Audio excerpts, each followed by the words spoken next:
젊은 사람들을 보면 어떤 생각이 떠오르는가요?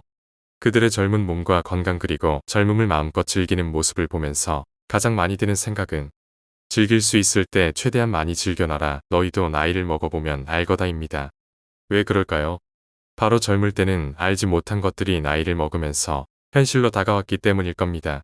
몸이 예전 같지 않음은 물론이요, 막상 젊은이들처럼 즐겨도 그다지 재미도 없습니다. 또한 예전처럼 앞날의 걱정은 잠시 제쳐두고 현재를 살지도 못합니다. 병원과 노후의 삶이 바로 코앞으로 다가왔기 때문이죠. 그렇다고 무조건 현재를 즐기지 말고 미래만을 걱정하면서 살라는 말이 아닙니다.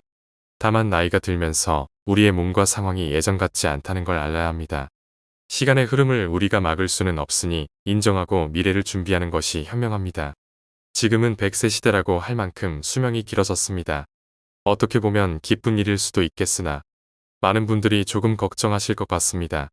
인생은 50을 기준으로 전반전과 후반전으로 나뉜다는 말이 있듯이 50대 이후부터는 인생을 위해 알아야 할 것들이 있는데요.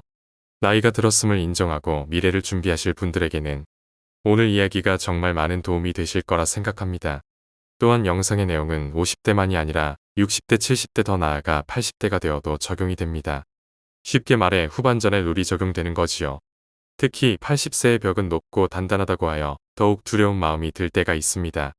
80세의 거대한 벽을 제대로 넘지 못하면 노년의 생활은 어쩌면 지옥과 다름없을 겁니다. 그런데 반대로 말하면 우리가 이 80세의 벽을 지혜롭게 잘 넘기게 되면 행복한 20년의 노후를 보낼 수도 있지요. 여러분은 앞으로 행복한 노후와 불행한 노후 둘 중 어느 쪽을 선택하시겠습니까? 오늘의 영상을 차분하게 시청해보시고 인생의 후반전에는 어떤 룰이 적용되는지, 앞으로 노후를 어떻게 살아가야 하는지 생각해보시길 바랍니다. 오늘은 이미 노후를 경험한 살고 있는 선배들을 통해 어떤 것이 후회가 되는지, 또 행복한 노후를 위한 방법을 소개합니다. 80세를 넘게 되면 우리가 감당해야 하는 3개의 벽이 있습니다.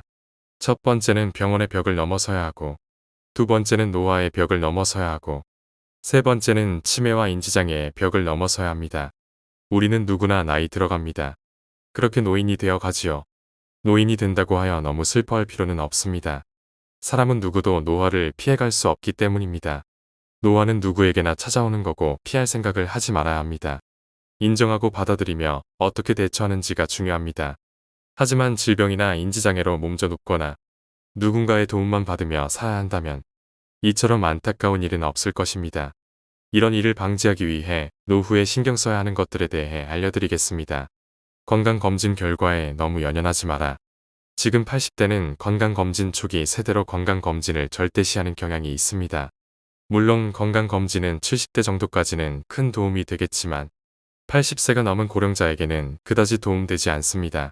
80대를 목전에 두고 건강검진을 받아보면 정상으로 나오는 수치보다 비정상으로 나오는 수치가 더 많을 것입니다. 몇몇 분들은 건강검진 결과에 놀라며 안절부절하지 못하겠지만 그런 걱정을 그만두셔야 합니다. 건강검진에서 정상 수치라는 것은 평균치에 가깝다는 이야기입니다.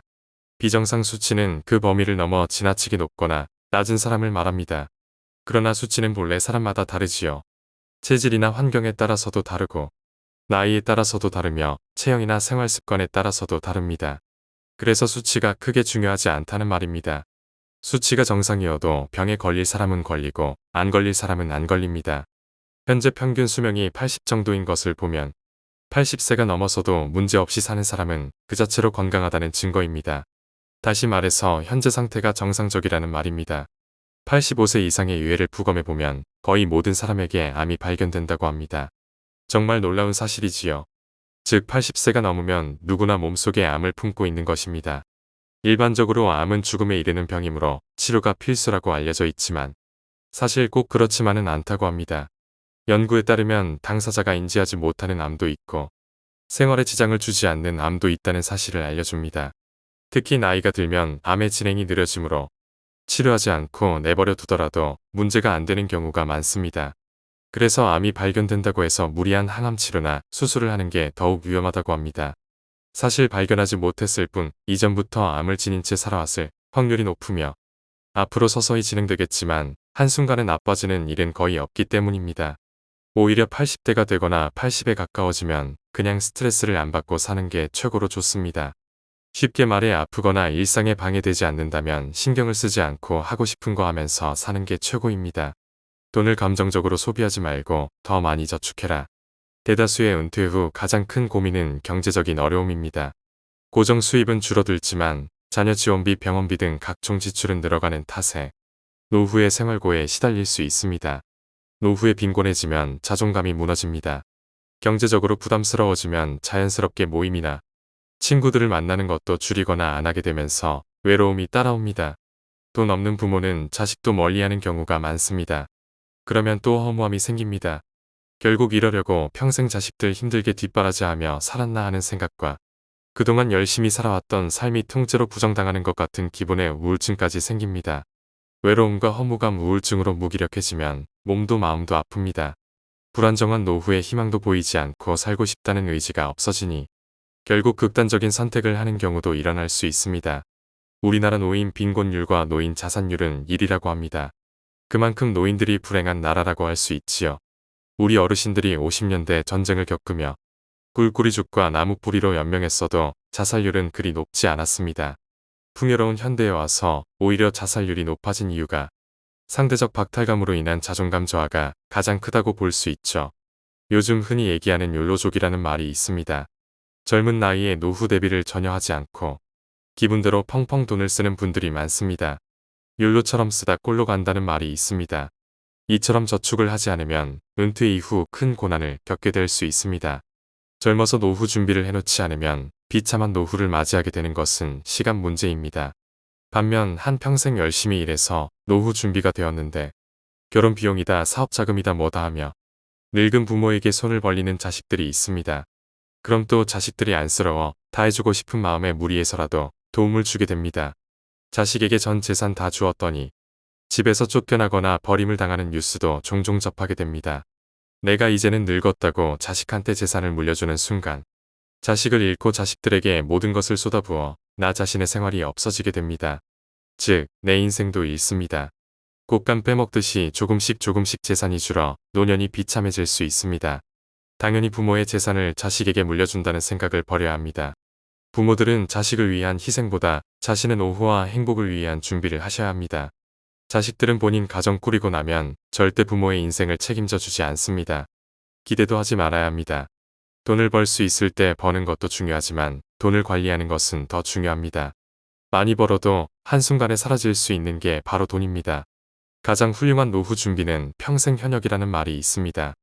몸이 무리되지 않는 선에서 퇴직 후에도 계속 일자리를 가지는 것입니다. 소득이 얼마냐는 크게 중요하지 않습니다. 그 일하는 즐거움으로 생활에 활력이 생기고 고립감도 해소됩니다. 또 소일거리라도 갖는다는 것은 노후에도 자기의 존재 가치를 확인한다는 의미입니다. 이처럼 노후 준비를 안정적으로 해서 자신을 우선적으로 돌볼 줄 알아야 나중에 힘든 상황을 만들지 않을 수 있습니다. 경제력이 뒷받침되어야 안정적이고 행복한 노후를 지낼 수 있다는 것을 부정하시는 분들은 아마 없을 것입니다. 특히나 평생 동안 쓰는 병원비의 50%는 노후의 10년에 집중된다고 합니다. 여태 모아놓은 돈을 자식에게 퍼주거나 젊을 때 저축하지 않아서 아파도 병원에 가지 못하는 최악의 상황은 생기지 않아야 합니다. 이런 상황을 만들지 않으려면 우리는 우리의 돈을 잘 지켜야 합니다. 평균 수명이 100세가 되어가는 시대이지만 이제는 더 이상 풍요로운 인생을 살 수 없는 세상이 되었다. 친구도 하나 둘 멀어지고 자식들과 함께 있어도 내 외로움을 채워주긴 어렵다. 슬프게도 요즘 길거리 무료 급식소에는 노인들의 끝없는 행렬이 이어진다고 한다. 그만큼 사정이 어려운 사람들이 많아진 것이다. 어떻게 해야 노후를 조금이라도 행복하게 보낼 수 있을까? 나이가 50이 넘었다면 이제는 인생관을 바꿔야 한다. 인생 전반전과 다른 삶을 살아야 한다. 매달리지 말고 애쓰지 말고 주변을 정리해야 한다. 그동안 너무 남을 의식하고 휘둘리며 살았다면 이제는 그러지 않아도 된다. 특히 가족이었다 해도 매달리지 않아야 남은 인생을 더 풍요롭게 살아갈 수 있다. 그래서 미움받을 용기가 생겼을 때 비로소 행복해질 용기가 생겼다고 하는 것이다. 사람은 왜 불행해질까? 고독할 줄 모르기 때문이다. 나이가 들수록 혼자 지낼 줄 알아야 행복해진다. 외롭다고 아무나 만나서 고통받지 마라. 세상에는 잘해줘도 고마워하지 않는 사람이 대부분이다. 호의를 권리로 생각하는 게 인간이다. 나도 원래는 사람을 좋아하고 정 많은 성격이었다. 하지만 몇 년 전 믿었던 친구가 날 배신했다. 그 이후로는 사람과 깊게 사귀지 않는다. 이런 내 삶은 화려하진 않다. 그래도 혼자 집에 있는 시간만큼은 편안하고 행복하다. 삶에 기대가 있냐고 묻지만 크게 기대하지 않는다. 주변에선 제발 친구 좀 만나 재밌게 지내라고 이야기한다. 근데 나는 혼자가 좋은데 어떡하겠는가. 젊었을 땐 친구를 만나면 마냥 좋았다. 나이 50 넘으니 내면을 가꾸는 게 더 중요한 것 같다. 이젠 모여서 철없는 얘기 시시덕거리는 일도 피곤하다. 분위기 맞춰주는 것도 지친다. 내 돈 쓰는데 재미가 없다. 부질없이 신세 한탄하는 것도 별로다. 언제부턴가 사람들이 피곤하다. 홀로 설 때 행복하다고 말한 걸 보니 왜 사람들은 다른 사람 눈치 보며 에너지를 다 뺏길까 눈치 보며 돈 빌려줬다 영 끊어지고 돈을 안 빌려주면 안 빌려줘서 영 끊어진다. 근데 왜 사람들은 나이 들어 친구를 찾을까? 쇼펜하우어가 말하길 친구를 사귀고 싶어서 사귀는 게 아니라 무슨 말이냐고. 혼자 남겨지는 게 무서워서 친구 만난다는 얘기다. 우리나라는 너무 남 시선을 신경 쓴다. 체면 때문인가 아니면 홀로서는 일이 무서워서 나이 드니 남들한테 에너지를 쏟기가 싫다. 요즘은 에너지를 나한테 쓴다. 가면을 쓰고 남한테 착한 사람으로 보이기도 싫다. 애쓰는 게 다 무슨 의미일까 싶다. 쇼펜하우어 말처럼 혼자 있어 봐야 내가 누군지 알 수 있다. 혼자 있을 때 사람은 자유로워진다. 혼자 시간을 보내지 못한다고 고독을 모르는 사람은 진정한 자유를 즐겨본 적이 없는 법이다. 가족과도 너무 가까워지면 안 좋다. 적당한 거리를 두는 게 좋다. 부부도 한 평생 20년을 같이 살아도 맨날 싸운다.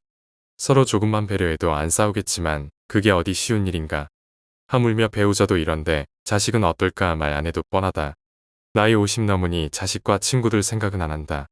자식은 다 키워놓으면 타인이 된다. 내 핏줄 섞인 건 맞다. 내 가족이니까. 근데 거리 두며 각자 사는 게 자기 행복을 위해 제일 좋다. 혼자 지낼 줄 모르면 가족과 남을 괴롭히게 된다. 이런 이야기를 한 건 철학자 쇼펜하우어만이 아니다. 석가모니도 남한테 의지하지 말라고 했다. 내면에서 행복을 찾으라고 했다. 남을 통해 행복하려고 하면 불행해진다. 사람에 집착하면 나만 힘들어진다. 나를 구원할 수 있는 건 오직 나뿐이다. 나한테 홀로 있는 시간을 선물처럼 주어야 한다. 석가모니 말씀처럼 누구에게도 의지하지 말고 오직 스스로를 등불로 삼고 의지해야 한다. 인간에게는 고독이 필요하다. 나이가 들면서 인간관계에 연연할 필요가 없다는 것을 깨달았다. 남들에게 아무리 잘해줘도 한계가 있기 때문이다. 그렇다고 해서 내가 상대방에게 선을 넘기거나 배려하지 않았던 것은 아니다. 상대방이 내가 원하는 대로 행동하지 않았다면 그것은 그 사람의 문제일 뿐이다. 인생은 혼자다. 혼자 왔다. 혼자 간다. 홀로 있을 때 외롭지 않게 나만의 시간을 가져야 한다. 나만의 방식으로 즐기는 취미나 관심사를 가지는 게 좋다. 진짜 나의 시간을 즐기면 진정한 행복이 손에 닿을 것도 같다. 쇼펜하우어는 인간이란 태초부터 고독한 존재라고 했다. 고독을 내 절친으로 만들어야 한다. 고독이 내 가장 가까운 벗이다. 철학자 니체도 혼자일 때 자신을 발견했다. 창작의 영감을 얻었다. 뛰어난 작품은 고독 속에서 나왔다. 혼자 있을 때만 가능한 일이다. 혼자 있는 시간을 대하는 방법을 배우면 난 더 나은 사람이 될 수 있다. 다른 사람과 있는 것보다 혼자 있는 것이 더 행복하다고 느끼는가? 나이가 들면서 혼자 있는 시간이 더 즐기고 싶은가? 철학자 쇼펜하우어 따르면 나만 이런 감정을 느끼는 게 아니다. 쇼펜하우어는 인간이 혼자 있을 때 가장 행복하다고 말한다. 진정한 행복은 내면에서 오며 우리의 행복을 위해 외부 요인에 의존해서는 안 된다고 전한다. 50대가 넘었으면 혼자 있는 시간이 더 많아지고 혼자 있고 싶어하는 사람들이 많다. 이건 정말 정상적인 일이다. 노후에는 우리 삶과 우선순위를 반성하는 시기이며 생각을 정리하는 시간이 필요하다. 혼자 있는 시간이 꼭 외로움을 의미하는 것만은 아니다. 오히려 혼자만의 시간은 과거에 몰랐던 나의 삶과 시간을 다시 살펴볼 수 있는 좋은 기회를 제공한다. 또한 혼자만의 시간은 자신감을 키우고 자기 개발에도 도움이 된다. 인생을 살다 보면 주변에 친구가 없다는 것에 슬픔을 느낄 때도 있다. 하지만 이런 상황에서는 오히려 자신의 취미나 관심사에 대해 더 깊게 생각하고 관심 있는 분야에 대한 공부를 하면 된다. 남들이 보는 시선에 얽매이지 않고 필요한 것에 욕심을 부리지 않는 것도 중요하다. 이렇게 하면 후회할 일도 미련도 없어진다. 인생은 크게 전반전과 후반전으로 나눌 수 있습니다. 50이 되기 전까지는 인생의 전반전을 살고 있고 50이 넘었다면 인생의 후반전이 되는 것입니다. 인생이 50을 기준으로 칼같이 달라지는 건 아니겠지만 분명한 사실은 우리 나이가 50이 넘었다면 이제는 전반전에서의 인생관을 재고해보고 후반전에 맞게 다시 인생의 방향을 재설정해 봐야 합니다. 인생의 후반전에 가장 중요한 것이 무엇일까요?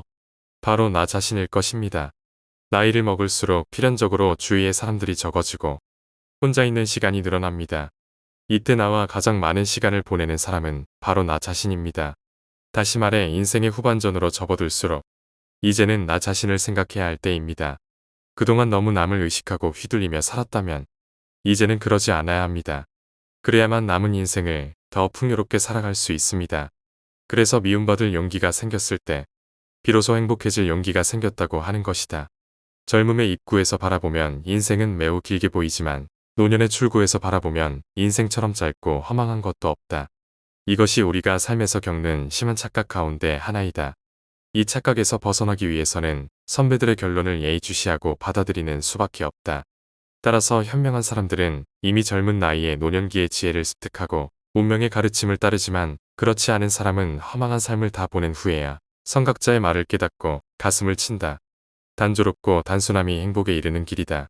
우리를 행복하게 하는 것은 아주 작고 사소한 일을 잘하는 데 있다. 사소하고 작은 일이란 무엇인가 아무도 만나지 않고 혼자 책을 읽거나 음악을 듣거나 명상을 즐기고 혹은 마당을 쓸고 꽃을 바라보는 일 같은 것을 말할 수 있다. 일상의 평범한 일 그 자체를 말한다. 우리는 넓은 곳을 바라보기보다 좁은 시야로 바라볼수록 또 행동 범위가 넓은 것보다 좁을수록 더욱 행복을 누릴 수 있다. 우리는 쾌락 대신 지혜를 행복 대신 깨달음을 추구해야 한다. 세상을 넓게 보면 욕망이 커진다. 행동 반경이 넓어질수록 욕구가 더욱 발생하고 욕구가 생기면 그것을 이루려는 걱정과 불안이 증가된다. 사람을 많이 만날수록 친구가 많을수록 좋아하는 사람이 많을수록 소망과 욕구의 접촉 범위가 커지면서 불행을 자초할 수 있는 기회와 환경이 커진다. 행복해지기 위해서는 의지와 마음의 동요를 적게 해야 한다. 괴로움은 적극적인 마음에서 비롯되고 행복은 소극적인 마음에서 나온다. 마음의 안정과 고요와 평온함은 야만과 부산스럽고 시끄럽고 바쁜 것으로부터 오는 불행보다 훨씬 낫다. 우리는 성취 뒤에 오는 절망과 허물을 이미 알고 있기 때문에 이런 전제가 가능한 것이다. 작가나 화가나 음악가들이 예술작품을 창작하면서 행복을 묘사할 때 전원적 목가적 자연 풍경과 고요함과 아름다움을 그리는 것을 보아도 인간의 행복이 어디서 오는 것인지 잘 알 수 있다. 그들은 행복을 묘사할 때 늘 한적한 시골과 자연 풍경과 외로움과 고요함을 찬미하고 있지 않은가. 예술가들은 단조로움과 단순함이 행복의 기본적인 조건이라는 것을 잘 알고 있다. 단순하고 단조로운 삶 그것만이 행복을 누리는 길이다. 결국 인간의 행복과 불행은 마음먹기에 달렸지만 단순하고 단조로움을 견딜 수 있는 사람은 지적인 생활을 감당할 수 있는 정신적 소양을 갖추어야 한다. 그래야만 권태라는 그늘에서 벗어날 수 있다. 내면적 자아가 공허한 사람일수록 외부에서 끝없는 자극을 구한다. 외부에서 만족을 얻지 못하면 스스로 파멸한다. 젊은 사람들을 보면 어떤 생각이 떠오르는가요? 그들의 젊은 몸과 건강 그리고 젊음을 마음껏 즐기는 모습을 보면서 가장 많이 드는 생각은 즐길 수 있을 때 최대한 많이 즐겨놔라. 너희도 나이를 먹어보면 알거다입니다. 왜 그럴까요? 바로 젊을 때는 알지 못한 것들이 나이를 먹으면서 현실로 다가왔기 때문일 겁니다. 몸이 예전 같지 않음은 물론이요 막상 젊은이들처럼 즐겨도 그다지 재미도 없습니다. 또한 예전처럼 앞날의 걱정은 잠시 제쳐두고 현재를 살지도 못합니다. 병원과 노후의 삶이 바로 코앞으로 다가왔기 때문이죠. 그렇다고 무조건 현재를 즐기지 말고 미래만을 걱정하면서 살라는 말이 아닙니다. 다만 나이가 들면서 우리의 몸과 상황이 예전 같지 않다는 걸 알아야 합니다. 시간의 흐름을 우리가 막을 수는 없으니 인정하고 미래를 준비하는 것이 현명합니다. 지금은 100세 시대라고 할 만큼 수명이 길어졌습니다. 어떻게 보면 기쁜 일일 수도 있겠으나 많은 분들이 조금 걱정하실 것 같습니다. 인생은 50을 기준으로 전반전과 후반전으로 나뉜다는 말이 있듯이 50대 이후부터는 인생을 위해 알아야 할 것들이 있는데요. 나이가 들었음을 인정하고 미래를 준비하실 분들에게는 오늘 이야기가 정말 많은 도움이 되실 거라 생각합니다. 또한 영상의 내용은 50대만이 아니라 60대, 70대 더 나아가 80대가 되어도 적용이 됩니다. 쉽게 말해 후반전에 룰이 적용되는 거지요. 특히 80세의 벽은 높고 단단하다고 하여 더욱 두려운 마음이 들 때가 있습니다. 80세의 거대한 벽을 제대로 넘지 못하면 노년의 생활은 어쩌면 지옥과 다름없을 겁니다. 그런데 반대로 말하면 우리가 이 80세의 벽을 지혜롭게 잘 넘기게 되면 행복한 20년의 노후를 보낼 수도 있지요. 여러분은 앞으로 행복한 노후와 불행한 노후 둘 중 어느 쪽을 선택하시겠습니까? 오늘의 영상을 차분하게 시청해보시고 인생의 후반전에는 어떤 룰이 적용되는지, 앞으로 노후를 어떻게 살아가야 하는지 생각해보시길 바랍니다. 오늘은 이미 노후를 경험한 살고 있는 선배들을 통해 어떤 것이 후회가 되는지, 또 행복한 노후를 위한 방법을 소개합니다. 80세를 넘게 되면 우리가 감당해야 하는 3개의 벽이 있습니다. 첫 번째는 병원의 벽을 넘어서야 하고, 두 번째는 노화의 벽을 넘어서야 하고, 세 번째는 치매와 인지장애의 벽을 넘어서야 합니다. 우리는 누구나 나이 들어갑니다. 그렇게 노인이 되어 가지요. 노인이 된다고 하여 너무 슬퍼할 필요는 없습니다. 사람은 누구도 노화를 피해갈 수 없기 때문입니다. 노화는 누구에게나 찾아오는 거고 피할 생각을 하지 말아야 합니다. 인정하고 받아들이며 어떻게 대처하는지가 중요합니다. 하지만 질병이나 인지장애로 몸져 눕거나 누군가의 도움만 받으며 살아야 한다면 이처럼 안타까운 일은 없을 것입니다. 이런 일을 방지하기 위해 노후에 신경 써야 하는 것들에 대해 알려드리겠습니다. 건강검진 결과에 너무 연연하지 마라. 지금 80대는 건강검진 초기 세대로 건강검진을 절대시하는 경향이 있습니다. 물론 건강검진은 70대 정도까지는 큰 도움이 되겠지만 80세가 넘은 고령자에게는 그다지 도움되지 않습니다. 80대를 목전에 두고 건강검진을 받아보면 정상으로 나오는 수치보다 비정상으로 나오는 수치가 더 많을 것입니다. 몇몇 분들은 건강검진 결과에 놀라며 안절부절하지 못하겠지만 그런 걱정을 그만두셔야 합니다. 건강검진에서 정상 수치라는 것은 평균치에 가깝다는 이야기입니다. 비정상 수치는 그 범위를 넘어 지나치게 높거나 낮은 사람을 말합니다. 그러나 수치는 본래 사람마다 다르지요. 체질이나 환경에 따라서도 다르고 나이에 따라서도 다르며 체형이나 생활 습관에 따라서도 다릅니다. 그래서 수치가 크게 중요하지 않다는 말입니다. 수치가 정상이어도 병에 걸릴 사람은 걸리고 안 걸릴 사람은 안 걸립니다. 현재 평균 수명이 80 정도인 것을 보면 80세가 넘어서도 문제없이 사는 사람은 그 자체로 건강하다는 증거입니다. 다시 말해서 현재 상태가 정상적이라는 말입니다. 85세 이상의 유해를 부검해보면 거의 모든 사람에게 암이 발견된다고 합니다. 정말 놀라운 사실이지요. 즉 80세가 넘으면 누구나 몸속에 암을 품고 있는 것입니다. 일반적으로 암은 죽음에 이르는 병이므로 치료가 필수라고 알려져 있지만 사실 꼭 그렇지만은 않다고 합니다. 연구에 따르면 당사자가 인지하지 못하는 암도 있고 생활에 지장을 주지 않는 암도 있다는 사실을 알려줍니다. 특히 나이가 들면 암의 진행이 느려지므로 치료하지 않고 내버려 두더라도 문제가 안 되는 경우가 많습니다. 그래서 암이 발견된다고 해서 무리한 항암 치료나 수술을 하는 게 더욱 위험하다고 합니다. 사실 발견하지 못했을 뿐 이전부터 암을 지닌 채 살아왔을 확률이 높으며 앞으로 서서히 진행되겠지만 한순간에 나빠지는 일은 거의 없기 때문입니다. 오히려 80대가 되거나 80에 가까워지면 그냥 스트레스를 안 받고 사는 게 최고로 좋습니다. 쉽게 말해 아프거나 일상에 방해되지 않는다면 신경을 쓰지 않고 하고 싶은 거 하면서 사는 게 최고입니다. 돈을 감정적으로 소비하지 말고 더 많이 저축해라. 대다수의 은퇴 후 가장 큰 고민은 경제적인 어려움입니다. 고정 수입은 줄어들지만 자녀 지원비, 병원비 등 각종 지출은 늘어가는 탓에 노후의 생활고에 시달릴 수 있습니다. 노후에 빈곤해지면 자존감이 무너집니다.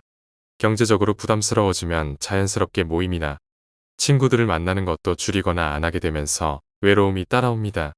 돈 없는 부모는 자식도 멀리하는 경우가 많습니다. 그러면 또 허무함이 생깁니다. 결국 이러려고 평생 자식들 힘들게 뒷바라지하며 살았나 하는 생각과 그동안 열심히 살아왔던 삶이 통째로 부정당하는 것 같은 기분의 우울증까지 생깁니다. 외로움과 허무감, 우울증으로 무기력해지면 몸도 마음도 아픕니다. 불안정한 노후에 희망도 보이지 않고 살고 싶다는 의지가 없어지니 결국 극단적인 선택을 하는 경우도 일어날 수 있습니다. 우리나라 노인 빈곤율과 노인 자산율은 1위라고 합니다. 그만큼 노인들이 불행한 나라라고 할 수 있지요. 우리 어르신들이 50년대 전쟁을 겪으며 꿀꿀이 죽과 나무 뿌리로 연명했어도 자살률은 그리 높지 않았습니다. 풍요로운 현대에 와서 오히려 자살률이 높아진 이유가 상대적 박탈감으로 인한 자존감 저하가 가장 크다고 볼 수 있죠. 요즘 흔히 얘기하는 욜로족이라는 말이 있습니다. 젊은 나이에 노후 대비를 전혀 하지 않고 기분대로 펑펑 돈을 쓰는 분들이 많습니다. 욜로처럼 쓰다 꼴로 간다는 말이 있습니다. 이처럼 저축을 하지 않으면 은퇴 이후 큰 고난을 겪게 될 수 있습니다. 젊어서 노후 준비를 해놓지 않으면 비참한 노후를 맞이하게 되는 것은 시간 문제입니다. 반면 한평생 열심히 일해서 노후 준비가 되었는데 결혼 비용이다 사업 자금이다 뭐다 하며 늙은 부모에게 손을 벌리는 자식들이 있습니다. 그럼 또 자식들이 안쓰러워 다 해주고 싶은 마음에 무리해서라도 도움을 주게 됩니다. 자식에게 전 재산 다 주었더니 집에서 쫓겨나거나 버림을 당하는 뉴스도 종종 접하게 됩니다. 내가 이제는 늙었다고 자식한테 재산을 물려주는 순간 자식을 잃고 자식들에게 모든 것을 쏟아부어 나 자신의 생활이 없어지게 됩니다. 즉, 내 인생도 잃습니다. 곶감 빼먹듯이 조금씩 재산이 줄어 노년이 비참해질 수 있습니다. 당연히 부모의 재산을 자식에게 물려준다는 생각을 버려야 합니다. 부모들은 자식을 위한 희생보다 자신의 노후와 행복을 위한 준비를 하셔야 합니다. 자식들은 본인 가정 꾸리고 나면 절대 부모의 인생을 책임져 주지 않습니다. 기대도 하지 말아야 합니다. 돈을 벌 수 있을 때 버는 것도 중요하지만 돈을 관리하는 것은 더 중요합니다. 많이 벌어도 한순간에 사라질 수 있는 게 바로 돈입니다.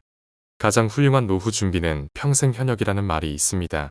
몸이 무리되지 않는 선에서 퇴직 후에도 계속 일자리를 가지는 것입니다. 소득이 얼마냐는 크게 중요하지 않습니다. 그 일하는 즐거움으로 생활에 활력이 생기고 고립감도 해소됩니다. 또 소일거리라도 갖는다는 것은 노후에도 자기의 존재 가치를 확인한다는 의미입니다. 이처럼 노후 준비를 안정적으로 해서 자신을 우선적으로 돌볼 줄 알아야 나중에 힘든 상황을 만들지 않을 수 있습니다. 경제력이 뒷받침되어야 안정적이고 행복한 노후를 지낼 수 있다는 것을 부정하시는 분들은 아마 없을 것입니다.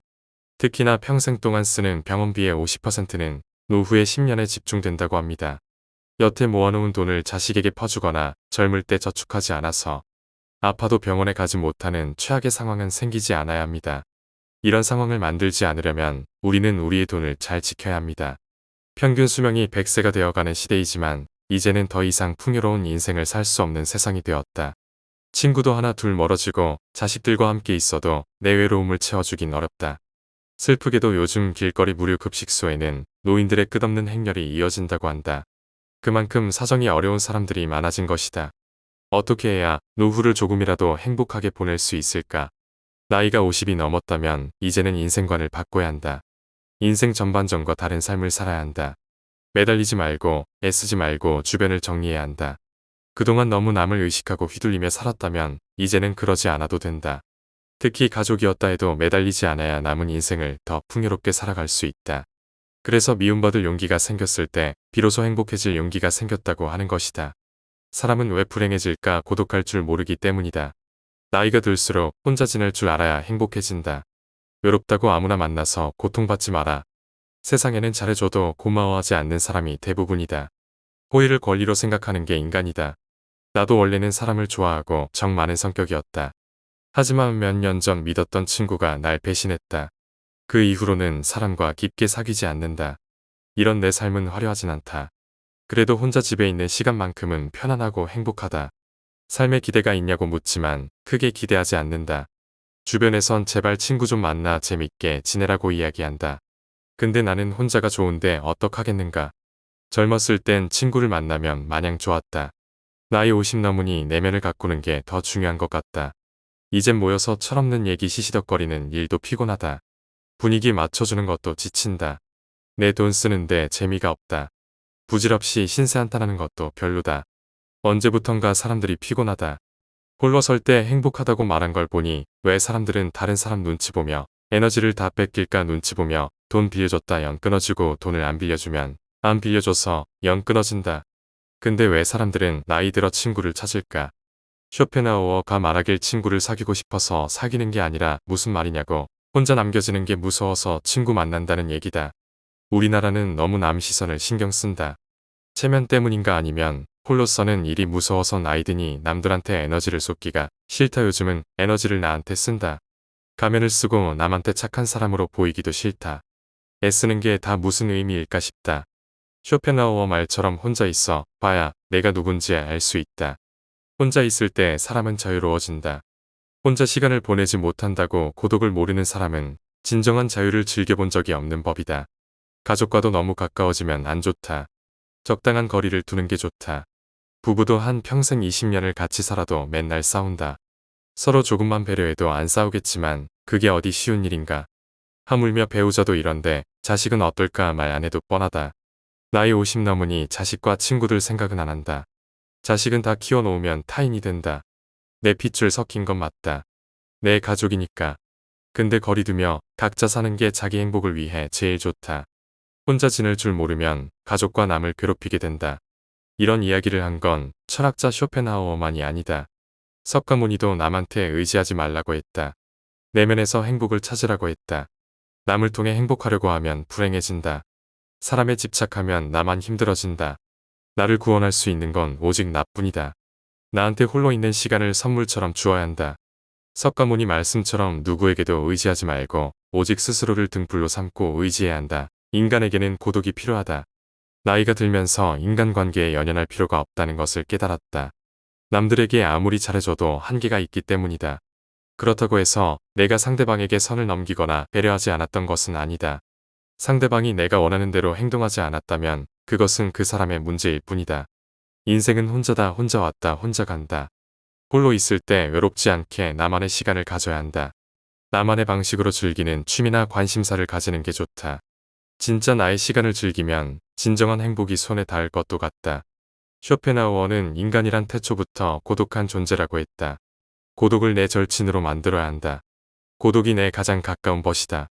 철학자 니체도 혼자일 때 자신을 발견했다. 창작의 영감을 얻었다. 뛰어난 작품은 고독 속에서 나왔다. 혼자 있을 때만 가능한 일이다. 혼자 있는 시간을 대하는 방법을 배우면 난 더 나은 사람이 될 수 있다. 다른 사람과 있는 것보다 혼자 있는 것이 더 행복하다고 느끼는가? 나이가 들면서 혼자 있는 시간이 더 즐기고 싶은가? 철학자 쇼펜하우어 따르면 나만 이런 감정을 느끼는 게 아니다. 쇼펜하우어는 인간이 혼자 있을 때 가장 행복하다고 말한다. 진정한 행복은 내면에서 오며 우리의 행복을 위해 외부 요인에 의존해서는 안 된다고 전한다. 50대가 넘었으면 혼자 있는 시간이 더 많아지고 혼자 있고 싶어하는 사람들이 많다. 이건 정말 정상적인 일이다. 노후에는 우리 삶과 우선순위를 반성하는 시기이며 생각을 정리하는 시간이 필요하다. 혼자 있는 시간이 꼭 외로움을 의미하는 것만은 아니다. 오히려 혼자만의 시간은 과거에 몰랐던 나의 삶과 시간을 다시 살펴볼 수 있는 좋은 기회를 제공한다. 또한 혼자만의 시간은 자신감을 키우고 자기 개발에도 도움이 된다. 인생을 살다 보면 주변에 친구가 없다는 것에 슬픔을 느낄 때도 있다.